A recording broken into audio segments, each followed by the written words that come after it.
Meus irmãos, mais uma ocasião de estarmos na presença de Deus. Embora separados no espaço, estamos unidos no mesmo corpo de Cristo. Domingo, dia do Senhor, dia que todos nós devemos a Deus, não como mera obrigação. É obrigação, mas mais do que isso, é prazer e privilégio. Então, mesmo em casa, temos o privilégio de desfrutar desse dia na presença de Deus, consagrando o nosso tempo ao Senhor. E é nesse espírito de louvor, de adoração, que nós devemos abrir as nossas Bíblias no Salmo de número 29. Salmo de número 29. Salmo de Davi. Tributai ao Senhor, filhos de Deus, tributai ao Senhor glória e força. Tributai ao Senhor a glória devida ao seu nome. Adorai o Senhor na beleza da santidade. Ouve-se a voz do Senhor sobre as águas. Troveja o Deus da glória. O Senhor está sobre as muitas águas. A voz do Senhor é poderosa. A voz do Senhor é cheia de majestade.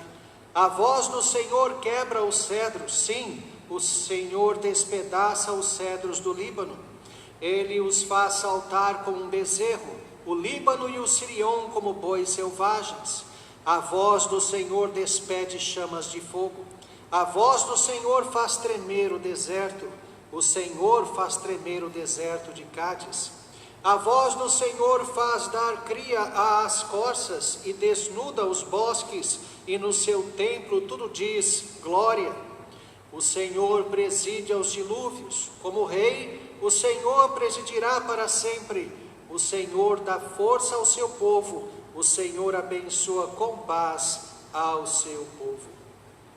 Meus irmãos, neste salmo nós percebemos Davi exaltar o Senhor, exaltar a grandeza de Deus. Ele, por repetidas vezes, em todos os versos, ele usa o nome de Yahvé, o nome do Senhor. E isto porque ele está especificando o único Deus verdadeiro como este que mostra aquele som impetuoso, aquele som que faz tremer a terra. Se repararmos em suas colocações, perceberemos que ele está fazendo menção a isso. O israelita geralmente reconhecia no trovão a voz de Deus, por isso está associado às muitas águas, ao som das muitas águas, aos relâmpagos, ao fazer colocar fogo nos cedros, despedaçar os cedros, fazê-los saltar como bezerro. O Senhor despede chamas de fogo, faz tremer o deserto de Cádiz. O Senhor é todo poderoso. E essa percepção, meus irmãos, do poder e da glória de Deus em tudo que foi criado, é o que nós devemos ter em nosso coração. A nítida impressão é que, com o passar do tempo, o povo de Deus vai perdendo a noção de quem é Deus. Parece que a imagem de Deus vai como que se dissipando, se apagando no coração e na alma dos seus filhos. Ele vai se tornando um super-homem, ele vai sendo modelado pelo homem, ele vai perdendo suas características divinas, ele vai se tornando como se fosse meramente um de nós. Nós perdemos o senso de que Deus pode tudo, de que Ele é todo poderoso. O Senhor, Yahvé, preside os dilúvios.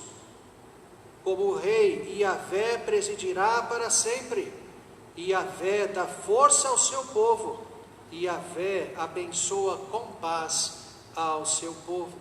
Em uma ocasião como esta, em tempos de coronavírus, nós devemos nos lembrar dessas verdades.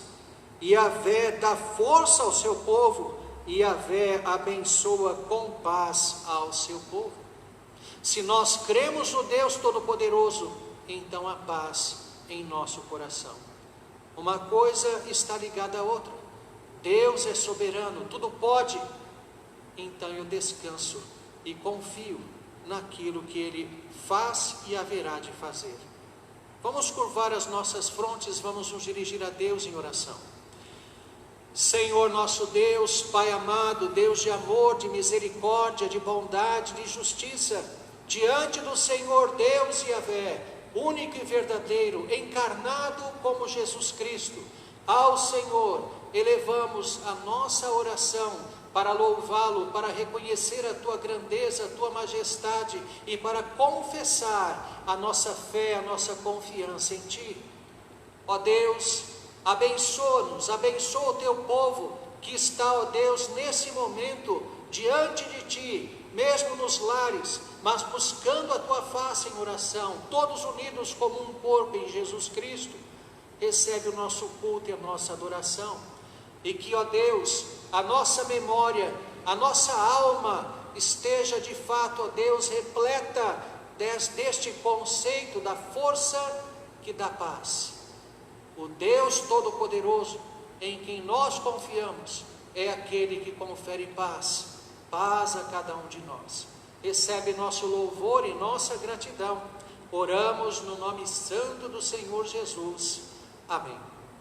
Entoemos o hino de número 11, Santo, Santo, Santo.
continuidade ao nosso culto, abramos agora no Evangelho segundo narrou Mateus, também chamado Levi, antigo cobrador de impostos, antigo publicano, no capítulo 16, leiamos os versos 24 a 28. Mateus, capítulo 16, a partir do verso de número 24. Diz assim a Escritura: Então disse Jesus a seus discípulos: Se alguém quer vir após mim, a si mesmo se negue, tome a sua cruz e siga-me. Porquanto quem quiser salvar a sua vida, perdê-la-á, e quem perder a vida por minha causa, achá-la-á. Pois que aproveitará o homem se ganhar o mundo inteiro e perder a sua alma? Ou que dará o homem em troca da sua alma? Porque o Filho do Homem há de vir na glória de seu Pai com os seus anjos, e então retribuirá a cada um conforme as suas obras. Em verdade vos digo que alguns há dos que aqui se encontram, que de maneira nenhuma passarão pela morte, até que vejam vir o Filho do Homem no seu reino. Meus irmãos, esse texto, ele é bastante significativo. Ele junta cruz e glória. Por isso que na minha forma de ver, nos passos da glorificação de Jesus Cristo, o primeiro passo é a sua morte. A sua morte em obediência perfeita. Ele é glorificado ao dizer que está consumado, ao dizer que completou tudo aquilo que o Pai lhe passou a fazer. Então, ele faz o mesmo convite a todos aqueles que querem ser seus discípulos, querem seguir. Não há como seguir Jesus a partir da ressurreição. Nós temos que segui-lo até a cruz. A primeira parada é a cruz. Se alguém quer vir após mim, a si mesmo se negue, tome a sua cruz e siga-me. Jesus estava indo a Jerusalém e sabia que seria crucificado. Foi exatamente para este fim que ele veio a este mundo. E ele então diz aos seus discípulos: vocês querem ir comigo? Vocês querem também ser crucificados? É necessário que morram. A ideia de tomar a cruz na nossa sociedade assumiu um conceito de simples sofrimento. Quem era pregado à cruz não apenas sofria, morria. A cruz era sentença de morte, não era tortura apenas. O convite de Jesus, portanto, é este: morram comigo.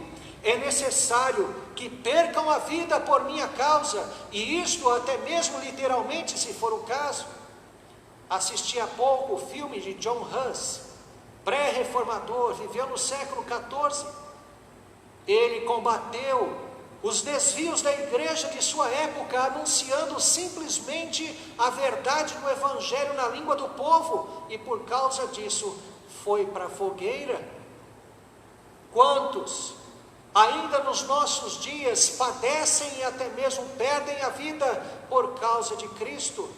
E neste caso, eles de fato a encontram. Quem perder a vida por minha causa, achá-la. De qualquer forma, para nós fica o conceito de secundar esta vida. Esta vida não é o mais importante. Desfrutar deste mundo, dos prazeres desta terra, mesmo que de forma lícita, essa não é a prioridade do nosso tempo. O que nós devemos fazer é viver para Deus, buscar o reino de Deus e a sua justiça em primeiro lugar, e saber que tudo que nós precisamos para esta terra, não o que nós queremos, o que nós precisamos, Deus se encarrega de prover. Não podemos, de forma alguma, garantir a nossa vida. Ainda que ganhássemos o mundo inteiro, isso não valeria a vida eterna. O Filho do Homem há de vir na glória, o último passo da glorificação de Cristo, com seus anjos, e retribuirá a cada um conforme as suas obras. E ele já deu uma amostra disso. Ele diz que muitos não passariam sem ver a glória, sem ver a sua glória no reino. E o que segue exatamente a transfiguração. Jesus mostra a sua glória a eles, pelo menos a Pedro, Tiago e João. E João pôde escrever em seu evangelho, no capítulo 1, e vimos a sua glória, glória como do unigênito do Pai, fazendo uma alusão direta àquilo que ele havia testemunhado no monte da transfiguração. Nós temos que levar a nossa própria cruz, nós temos que morrer para nós mesmos, para os nossos desejos, para os desejos de grandeza, para as cobiças, ainda aquelas travestidas de honestidade, e viver unicamente para a glória de Deus. Vamos orar nesse momento, rogando perdão pelos nossos pecados, e vamos também interceder por aqueles que já estão sofrendo, padecendo, ou diretamente infectados com o vírus, ou por causa de familiares que estão assim padecendo. Oremos. Senhor nosso Deus, não temos de forma alguma a pretensão de esconder qualquer ato, qualquer pensamento até mesmo do Senhor.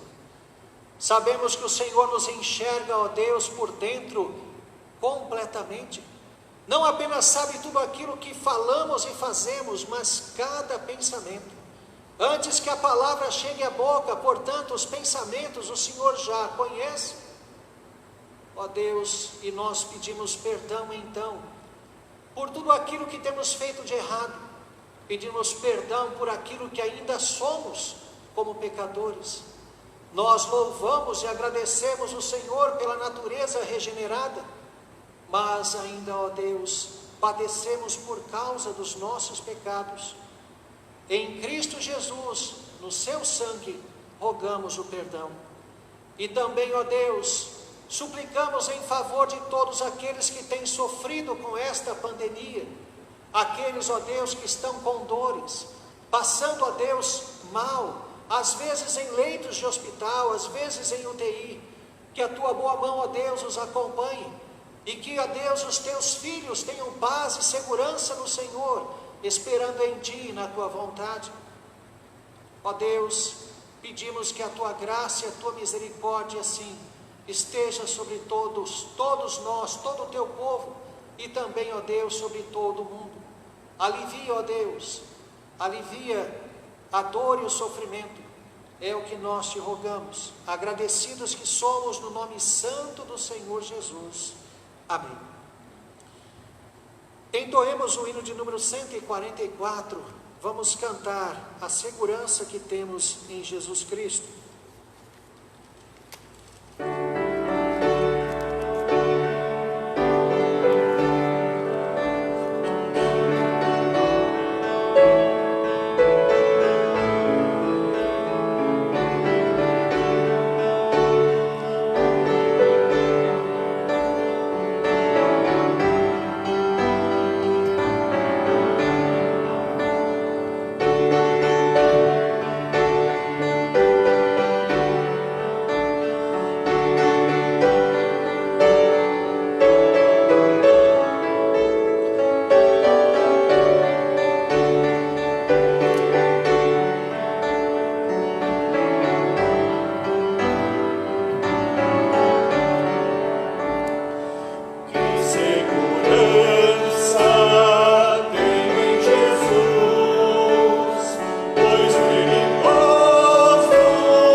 nesse momento, vamos orar agradecendo dízimos e ofertas que têm sido depositados na conta da igreja. Irmãos fiéis continuam depositando seus dízimos, mesmo impedidos de estar congregados juntos neste lugar. Devemos agradecer os nossos empregos. Certamente um dos maiores problemas do coronavírus também é um problema econômico. O impacto na sociedade, nos empregos, nos ganhos é muito grande. Devemos agradecer a Deus a provisão que Ele tem nos dado. Vamos orar também pelos enfermos, não apenas os de coronavírus, mas há outros que fazem tratamento, se recuperando de cirurgias. Pedir a Deus que a boa mão do Senhor esteja sobre eles. Vamos orar pelas missões e pelos missionários, especialmente nossa irmã Lígia, trabalhando com os quilombolas aqui em Ubatuba. Também nossos irmãos, reverendo Gerson Troquez e Marília, no Senegal. Esses missionários, esta igreja ajuda diretamente, mas também com outros auxílios indiretos, a igreja de Guiné-Bissau, a igreja do Iraque, a igreja do Peru. Pedir que Deus abençoe esses irmãos, a todos os missionários. Falamos pela manhã que eles têm sido duramente atingidos também por causa da alta do dólar, porque toda remessa que é feita a eles é convertida em dólar, o que faz com que os recursos deles caiam sensivelmente. Orar pela manutenção deles, orar pelos perseguidos, que Deus os sustente, que Deus dê alívio às perseguições.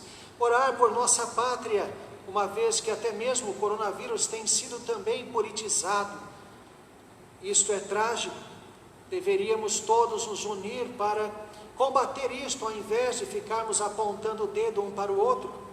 E orar também pela nossa Igreja Presbiteriana do Brasil, pedir a graça e misericórdia de Deus sobre o reverendo Roberto Brasileiro, a mesa do Supremo Concílio, e que a nossa igreja seja luz nesse momento tenebroso de tristeza no nosso país.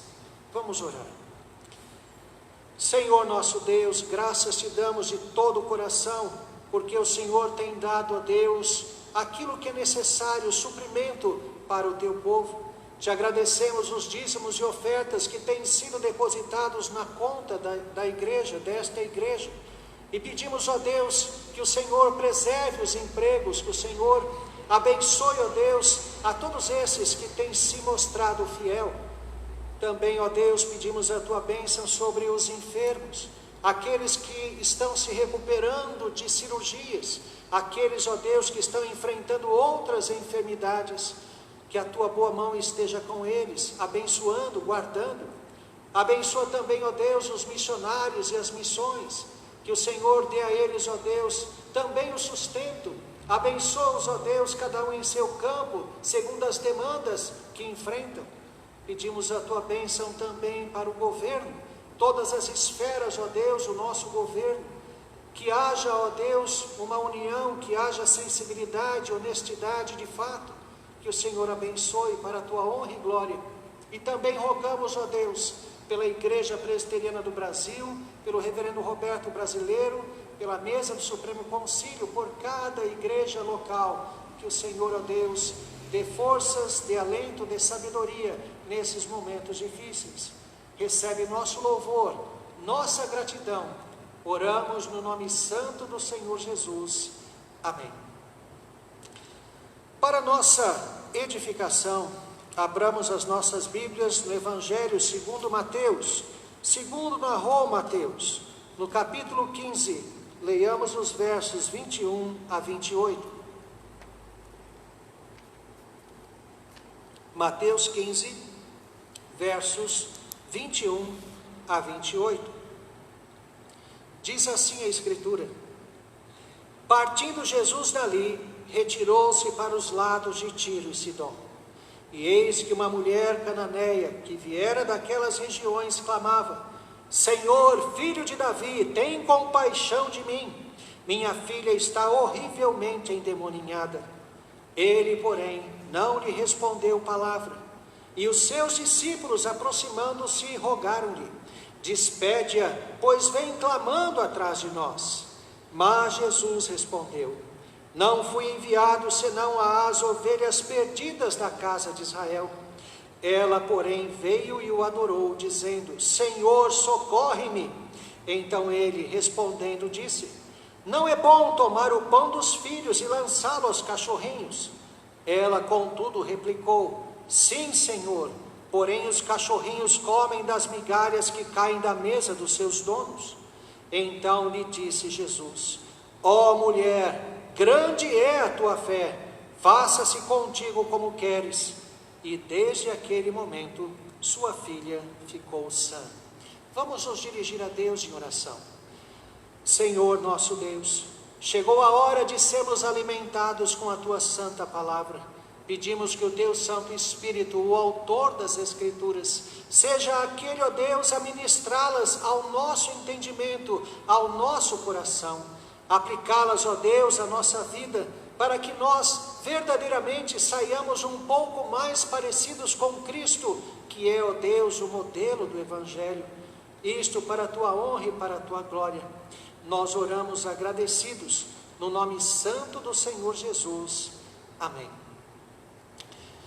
Geralmente, quando nós pensamos na vida com Deus, nós pensamos em coisas alegres, coisas felizes. Pensamos que a nossa vereda será plana como um passeio à beira do mar, olhando um belo pôr do sol em calmaria. Como nós temos uma visão errada do que é a vida com Deus. Nós não devemos esperar apenas pânico, dificuldade, tragédia, mas nós devemos saber que estas coisas fazem parte, de fato, da vida, fazem parte do nosso relacionamento com Deus. E mais do que isso, nós não experimentamos a fé de forma devida, de forma profunda, de forma intensa, a não ser nos momentos de dificuldade. Quando nós entendemos isto, então, entendemos também que, como pecadores que somos, embora salvos, precisamos dos momentos difíceis para percebermos o valor e a intensidade da fé. Em outras palavras, a nossa fé não pode ser provada, a não ser que seja exigida em momentos de crise. São nesses momentos que a fé, a grande fé, a fé elogiada por Cristo, a fé que se destaca, é nesses momentos que ela triunfa e que ela aparece. Nós não podemos esperar, meus irmãos, buscar a Deus para ter uma vida como se fosse um salvo-conduto, sem qualquer dificuldade. Devemos saber que as dificuldades que existem na nossa vida são colocadas pelo próprio Deus com um propósito definido de nos fazer experimentar a beleza da fé, experimentar coisas que homem algum pode, a não ser se ele for um regenerado, se ele for um filho de Deus na fé. Este texto, sem dúvida, fala das características de uma grande fé. É o que Jesus diz à mulher: grande é a tua fé. Como é que nós percebemos? Quais são as características desta fé grande, entendendo como uma fé elogiável, uma fé aprovada por Cristo? Nós devemos, meus irmãos, entender que esse texto é colocado numa sequência de um debate de Jesus com as lideranças dos judeus sobre o que contamina o homem. E este debate se tornou bastante acalorado, a ponto de Jesus chamá-los, no verso 7, hipócritas. Bem profetizou Isaías a vosso respeito, dizendo: este povo honra-me com os lábios, mas o seu coração está longe de mim, e em vão me adoram, ensinando doutrinas que são preceitos de homens. Então, por causa disso, Jesus parte dali. Ele vai para os lados de Tiro e Sidom, e é bem provável que de fato ele tenha ido à Fenícia, não apenas se direcionado àquela direção, mas de fato tenha chegado lá, tenha como que buscado abrigo entre os gentios. Tiro e Sidom eram as principais cidades, até mesmo os principais portos da antiga Fenícia, e era comum os fenícios se chamarem de cananeus. A mulher cananeia é, portanto, uma mulher fenícia que vem daquelas bandas de Tiro e Sidom. Jesus, portanto, estava neste debate, e quando vemos Jesus enaltecer a fé que esta mulher demonstrou, é interessante notar que em terras gentílicas, como ele estava na Fenícia, ele também exaltou a fé que outro homem mostrou, aquele centurião que tinha um servo enfermo. Naquele episódio ele diz: nem mesmo em Israel achei fé como esta. É interessante notar que aqui há um grande sentido em relação à questão do gentio, embora nós vamos ver no texto que ele diz que ele não foi enviado senão as ovelhas perdidas da casa de Israel. Ele está de certa forma exaltando o gentio, como ele fez com esta mulher: grande é a tua fé, e como ele fez com aquele centurião, que nem mesmo Israel achou fé como aquela.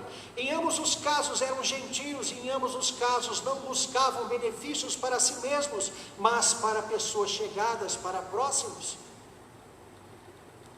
O texto, meus irmãos, de uma forma estrutural, ele é organizado dialogicamente, através dos diálogos que nós vemos no texto. Há 3 percursos aí.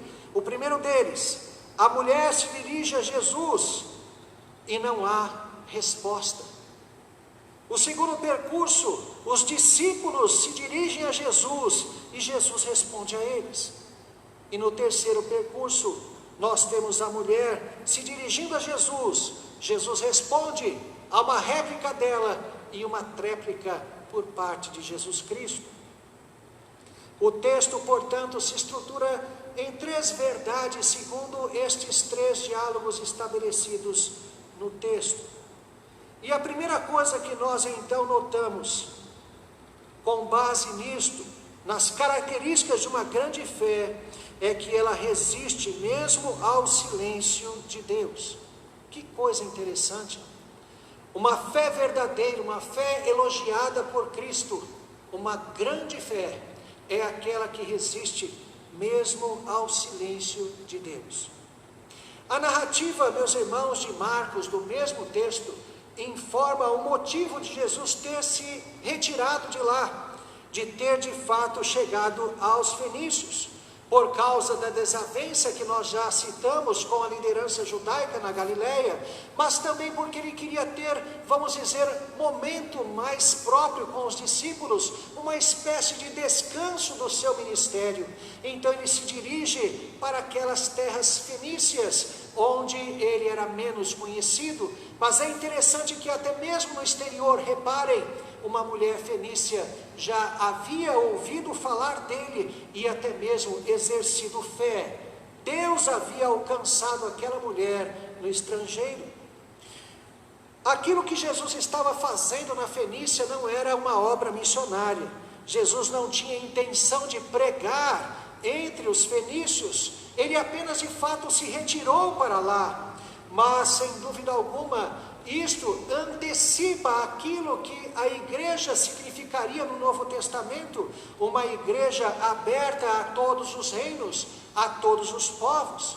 Jesus vai, vamos dizer, aos gentios, para ali estar com eles, ainda que refugiado, mas com isso adianta alguma coisa do que seria a igreja. Com o objetivo desta mulher, que era a expulsão do demônio da sua filha, nós vemos que o sentido que subjaz a isso, quando vemos por trás a figura da própria igreja, é que o diabo não será mais aquele que seduz as nações, como nós vemos em Apocalipse. Ele é expulso de uma menina gentílica. O diabo será então amarrado, limitado em sua atuação no mundo. E isto, sem dúvida, também como resultado do derramamento do Espírito Santo. O Espírito Santo derramado já é claramente a limitação da atuação do diabo no mundo. É isso que significa a prisão de Satanás. Aquela mulher estava nos planos de Deus. Mas reparem, mesmo tendo um problema que podemos dizer até mesmo agonizante, um problema relativo à sua filha, ela não toma este problema como sendo uma justificativa para que Jesus fosse obrigado a responder a ela. Mesmo vivendo esta comoção, vivendo este sentimento tão opressivo de ver uma filha endemoniada, ela não espera, ela não impõe a Jesus uma resposta. É interessante, meus irmãos, que nesse primeiro percurso que nós vemos, é apenas a súplica desta mulher, mas não há uma resposta. A mulher permanece firme, mesmo no silêncio de Jesus Cristo. No silêncio de Deus, meus irmãos, ao invés de gerar descrença, ao invés de gerar revolta, a nossa fé deve ser fortalecida. A verdadeira fé jamais desiste. Cristo é a única solução. Quando se crê verdadeiramente em Cristo, ainda que nós não tenhamos uma resposta imediata, o que nós temos que fazer é continuar, é perseverar, é ir até o fim. E foi o que esta mulher fez. Como que ecoa aquilo que os próprios discípulos disseram a Jesus no Evangelho de João, depois daquele duro discurso por parte de Cristo: para quem iremos nós? Só tu tens as palavras de vida eterna. Diante de momentos, meus irmãos, de crise, momentos onde o problema que nós enfrentamos é grave, é intenso, saibamos esperar. Ainda que não haja uma resposta, ainda que haja apenas o silêncio de Deus, continuemos, fiquemos firmes, que a nossa fé seja solidificada e reafirmada, ao invés de questionarmos, ao invés de duvidarmos do amor e da presença de Deus. Uma segunda coisa que nós vemos neste texto, que fala de uma característica desta grande fé, é que esta grande fé, elogiada por Jesus Cristo, se submete ao propósito de Deus. Esta grande fé é aquela que se submete diante da vontade do Senhor. Meus irmãos, esse ponto deve ser muito bem considerado, com muita atenção, para que nós compreendamos o que está acontecendo. O clamor da mulher continuado resulta em um tipo de importunação por parte dos discípulos, passa a incomodá-los. Possivelmente, quando nós vemos esta frase deles, este pedido para que Jesus a despedisse, eles estavam de saída, estavam na Fenícia, mas estavam já voltando, regressando de saída para a Galileia. Por isso, quando esta mulher surge e começa a gritar, a clamar: Jesus, filho de Davi, tem misericórdia de mim, porque a sua filha estava endemoniada, e ela não admitia qualquer parada, ela continuava incessantemente. Os apóstolos então se incomodaram, porque isto de alguma forma estava atrapalhando o regresso. A reclamação deles provavelmente era para que ela fosse atendida. Por isso que Jesus lhes diz: não fui enviado senão às ovelhas perdidas da casa de Israel. Esta resposta é dada aos apóstolos. Quando Jesus diz: despede-a logo, é como se, quando os apóstolos dizem despede-a logo, é como se eles estivessem dizendo a Jesus: dá logo o que ela quer, porque ela está nos incomodando. Não fui enviado senão às ovelhas perdidas da casa de Israel. Ela não era israelita. E aparentemente, dentro desta noção, não estava nos propósitos de Deus. Seu clamor não mudaria o propósito de Deus. Mas reparem que mesmo ela ouvindo isso, porque a resposta foi aos discípulos, mas ela certamente ouviu isso, ela não se queixou, ela não se revoltou contra Jesus. De certa forma, ela nem mesmo entendia como a sua demanda podia ser satisfeita, mas ela não arredou o pé. Ela não questiona o propósito de Deus. Ela não se levanta contra Jesus Cristo. Ela não tem nenhum rancor contra aquilo que Jesus diz. Mas ela simplesmente continua. Ela mantém a sua fé. Ela não argumenta quanto a essa declaração. Ela apenas espera pacientemente. Ela crê. Deus haverá de fazer algo. Ela simplesmente crê. No entanto, mesmo Jesus dizendo isso, que não foi enviado senão as ovelhas perdidas da casa de Israel, está claro que o propósito de Deus era antecipar a inclusão do gentio, dar este significado através de atender aquilo que ela estava pedindo. Ela foi atendida. Ela se submete pacientemente ao propósito de Deus. E o Senhor a atende. Devemos, meus irmãos, então aprender que não é uma insistência, não é simplesmente insistir, mas é diante daquilo que Deus afirma do seu propósito, se submeter a isso, esperar, pacientemente esperar. Foi o que essa mulher fez. O propósito de Deus se realizou e aquilo que ela buscou foi atendido. Esta grande fé também passa por isso. É uma fé que se submete àquilo que Deus afirma, que Deus decreta. Um terceiro ponto, que está então no terceiro percurso que nós listamos, indica que uma grande fé é aquela que se humilha completamente diante de Cristo. Foi o que aquela mulher fez. Neste percurso, vemos então um diálogo que se constitui de um pedido da mulher: Senhor, socorre-me, como a resposta de Jesus, a tréplica da mulher, aliás, a réplica da mulher e a tréplica por parte de Jesus. A mulher então vai à sua atitude mais extrema. Ela se humilha completamente, ela se curva diante de Jesus e o adora. Quando ela faz isto, ela então estabelece a diferença, o abismo que há entre Deus e o homem quanto aos seres. O homem é uma criatura totalmente dependente. Deus é soberano. Deus é autoexistente. Quando ela adora Jesus, ela o reconhece como Deus, e ela então se coloca assim.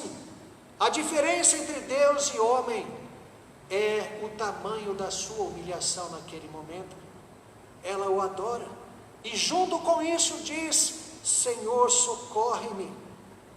Ela cria, ela esperava apenas no Senhor.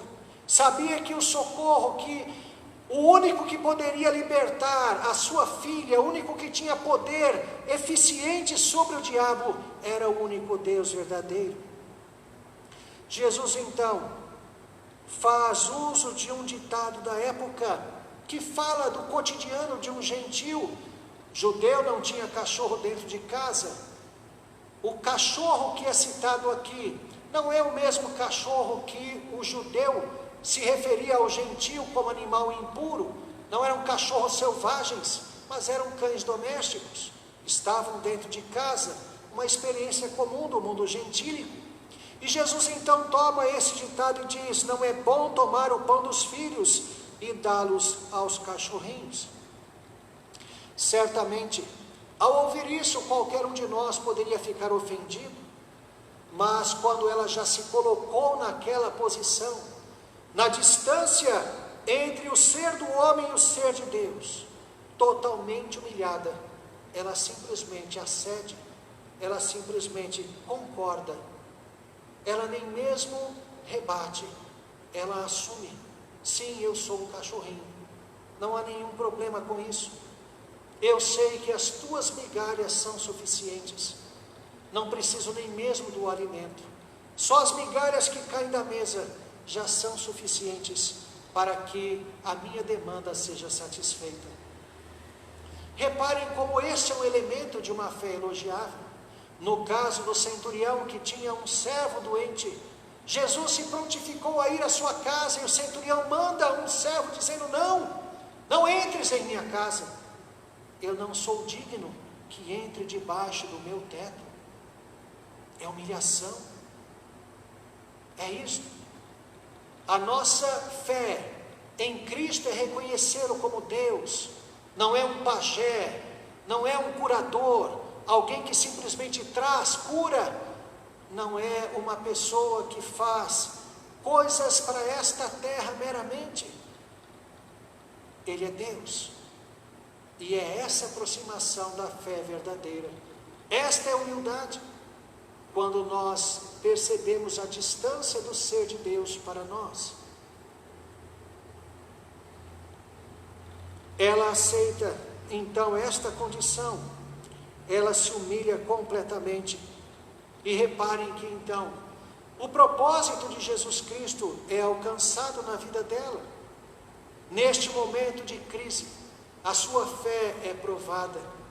Ela resiste ao silêncio de Deus, nenhuma palavra de Jesus Cristo. Ela se coloca debaixo do propósito de Deus, sem resmungar, mas também sem esmorecer. E ela se humilha completamente, reconhecendo a distância que separa no sentido de essência, como o homem é diferente de Deus. Ela se humilha diante de Cristo, mostra a exuberância da fé verdadeira. E é interessante que esta humilhação não é apenas diante de Cristo, mas ela sabia que Jesus estava colocando-a como gentia, como uma fenícia, como inferior ao judeu. Esse é o sentido do provérbio aplicado àquela situação. Ela não fazia parte do povo, e ela também não retruca. Não há problema, eu sou inferior, não há problema. É uma entrega total.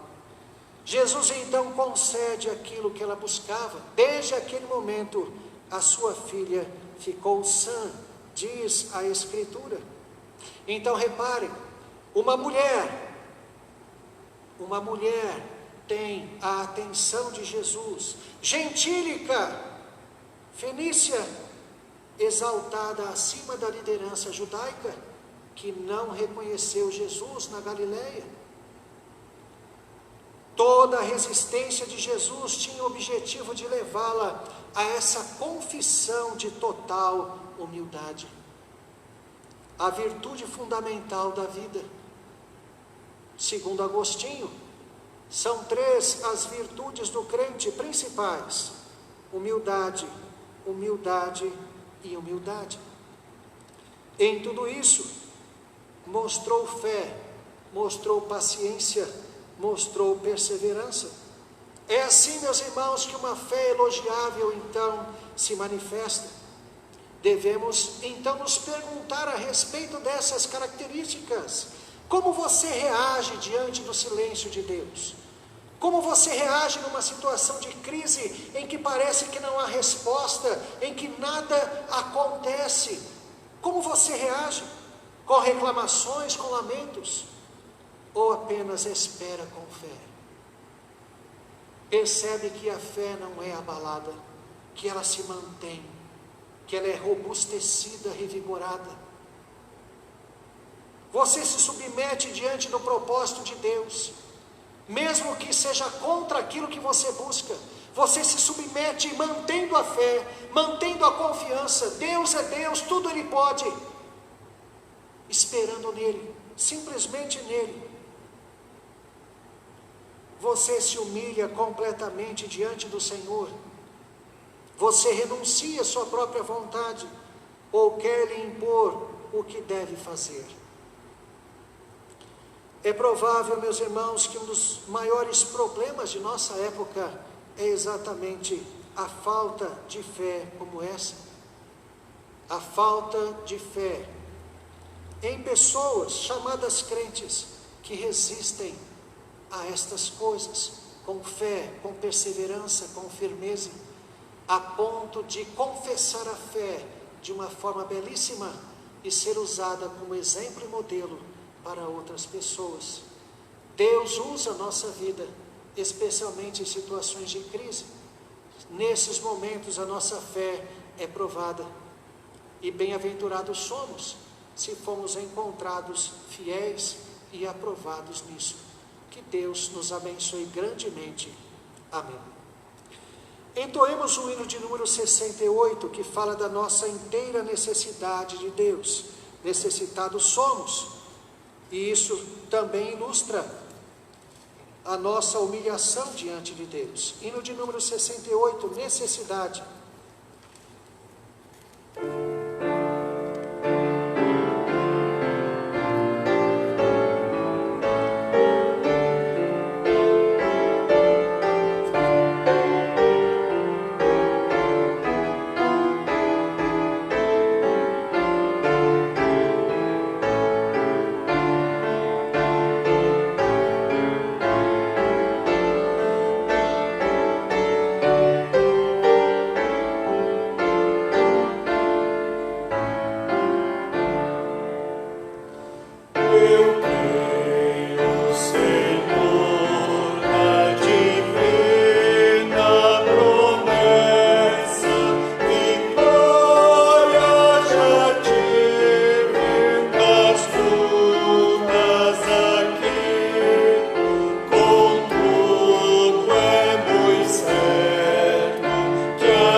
Recebemos a bênção apostólica, assim nosso culto estará encerrado. Oremos. Senhor nosso Deus, graças te damos de todo o coração, porque sabemos que o Senhor está conosco. Sabemos, ó Deus, que o Senhor é a nossa força. Sabemos, ó Deus, da necessidade de percebermos nossa fraqueza para dependermos unicamente das tuas forças. Ó Deus, graças te damos pelo ensinamento desta passagem do encontro de Jesus com aquela mulher cirofenícia. Ajuda-nos, ó Deus, também a termos uma fé elogiável, não para qualquer orgulho de nossa parte, muito longe disso, esta fé jamais seria elogiada nesse caso, mas sim, ó Deus, a fé que não se mostra abalada mesmo no silêncio, mesmo quando não há uma resposta reconhecida. A fé que se submete, ó Deus, aos teus propósitos, aquilo que o Senhor determina, sem resmungar, sem confrontar, mas se mantém firme. A fé que reconhece, ó Deus, a diferença entre Deus e homem, que se humilha, que coloca, ó Deus, a face no chão e continua a esperar no Senhor e nas obras de tua providência. Que nós sejamos assim, que a nossa vida seja modelada, ó Deus, desta forma para te servir. Longe de nós toda arrogância e altivez, longe de nós, ó Deus, o desejo de impor sobre ti os nossos desejos e vontades, que nós queiramos simplesmente servir e seguir o Senhor. Modela a nossa vida, como dissemos pela manhã, traz um avivamento ao teu povo, que este momento de crise, de provação da fé, seja também um momento de redescoberta da vida contigo. É a nossa oração, para louvor de tua glória, para que a tua igreja, ó Deus, viva o Evangelho vivo, o Evangelho que realmente transforma a vida, o Evangelho que concede vida eterna. Nós oramos no nome santo do Senhor Jesus. Amém. Que a graça do nosso Senhor e Salvador Jesus Cristo, o amor de Deus, o nosso eterno e todo-poderoso Pai, o ensino, as consolações, o poder do Espírito Santo de Deus, estejam, meus irmãos, convosco, sobre toda a igreja de Deus na face da terra, hoje e para todo sempre. Amém.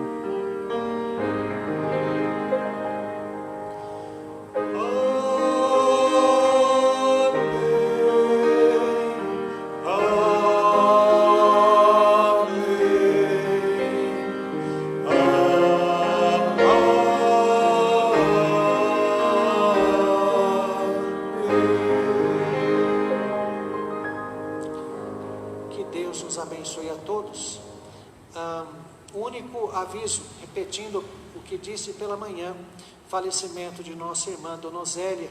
Então, aqueles que ainda não sabem, nossa irmã faleceu no início dessa semana.